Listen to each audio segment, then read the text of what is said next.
Good morning to all of you. Good morning. Good morning. So welcome to the launch of the Metro21 Smart Cities Institute here today. We have an eventful session talking about various aspects of smart cities. We have a distinguished set of speakers all day. We'll start with the interim president of Carnegie Mellon University addressing you. It's my distinct pleasure to introduce interim president Farnam Jahanian to you. Farnam has had a remarkable career. He graduated with his PhD in computer science from the University of Texas at Austin, joined IBM Research, Watson Research Center in upstate New York, and became a manager there working on fault-tolerant computing. And then transitioned back to academia, became a professor at the University of Michigan, Ann Arbor, became the head of the department there of computer science, and then had a spin-off that he led, a spin-off named Arbor Networks with quite a large company. He ran that. And then he became the assistant director for NSF, managing computer science and information systems at NSF. Then actually he was recruited here at CMU to become the vice provost for research. Very quickly he was promoted to be the provost at CMU. And then last year he became the interim president. So it's my distinct pleasure to welcome Farnam.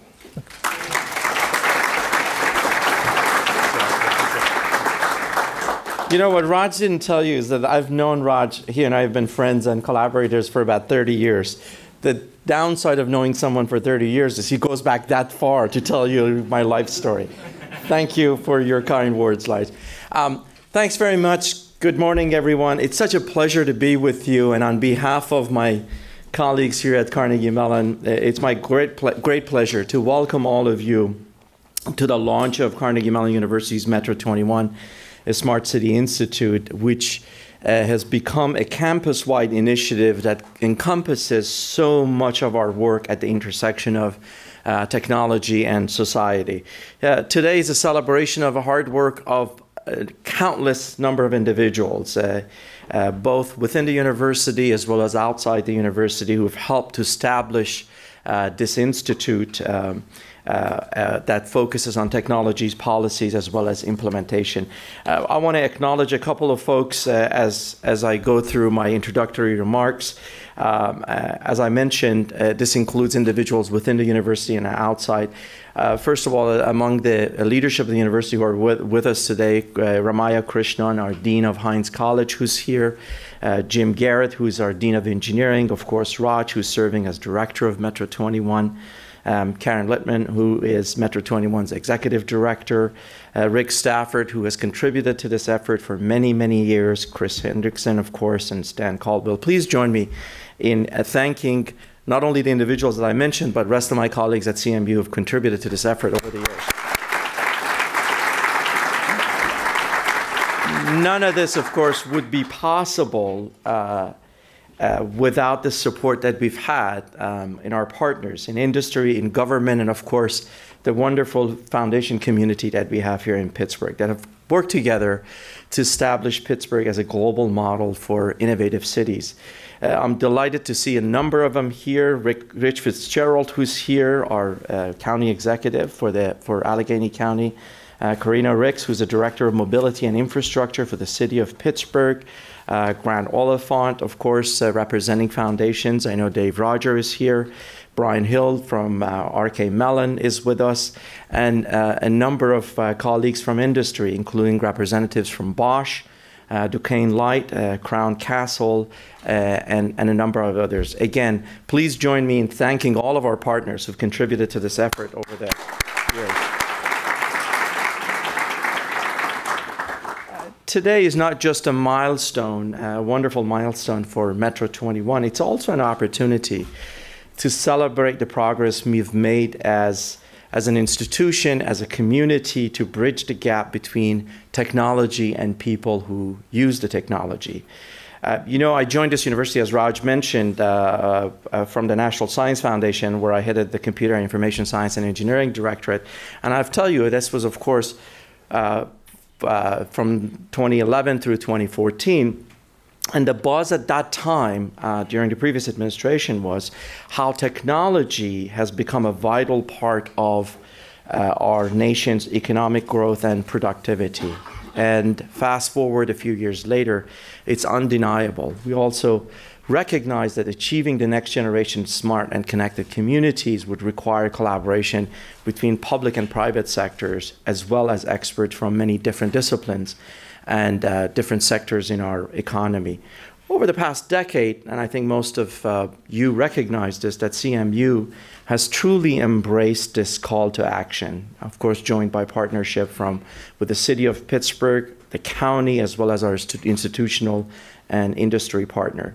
The roots of our collaboration, I have to tell you, is that goes back in many years ago, in 2009, and the founding of Metro21 Institute at CMU. At that time, several Pittsburgh leaders, including Henry Hillman, envisioned a revolution in transportation that was powered by advancement in information technology and communication technologies. The Hillman Foundation seeded the Traffic 21, but also there was tremendous support from the Heinz Endowment, Richard King Mellon Foundation, Benedum Foundation, Bill Foundation, and a number of others. In 2014, the continued support from the foundations that I mentioned, we founded Metro21 as a comprehensive initiative to look at connected communities. Today, we're elevating Metro21 to a campus-wide initiative that allows us to further leverage the resources and partnership we have to have greater impact on a rapidly changing world. I want to just give you, just for a minute or two, my perspective on why smart cities is so important and why it potentially has such a huge impact, not only on our city, but as a model for communities across the world. We need this more than ever before. Today, we find ourselves in the midst of a global transformation that's catalyzed, of course, by rapid acceleration in digital technologies. We talk about automation, AI, various analytics, and so on. The intersection between these increasingly ubiquitous technologies that we see and also the global rise of urbanization continues to shape our world and how we live in it. Let me just share with you a couple of anecdotal evidence of this. Consider the following. In 2008, for the first time in the history of humanity, more people lived in cities than in rural areas. In fact, by 2050, 2/3 of the world's population, which is projected to be about 9.7 billion, will live in urban areas. Another evidence of that, which is just surprised me the first time I saw it. Over the last decade, the global urban, essentially, population has been rising by an average of 60 million people per year. With these staggering trends that we see, we're at a critical inflection points in the opportunity to tap the power of scientific research and technological innovation to address the most intractable challenges that face our growing cities and humanity. It is essential that we bring the sense of urgency to realizing transformation of smart cities. And of course, I believe that CMU is uniquely positioned, and more importantly, I think, our community in Pittsburgh and the county is uniquely positioned to lead the world in this area. Smart city applications are exciting frontiers for combining science, engineering, public policy, social science, architecture, design, and all of that. These things that we intertwine so seamlessly on this campus as well. Our vision for smart cities is to create a more resilient, inclusive, and responsive 21st century communities. Of course, it has broad implications in energy efficiency, in sustainability, in automation, transportation. You'll hear a lot more about that today and much more.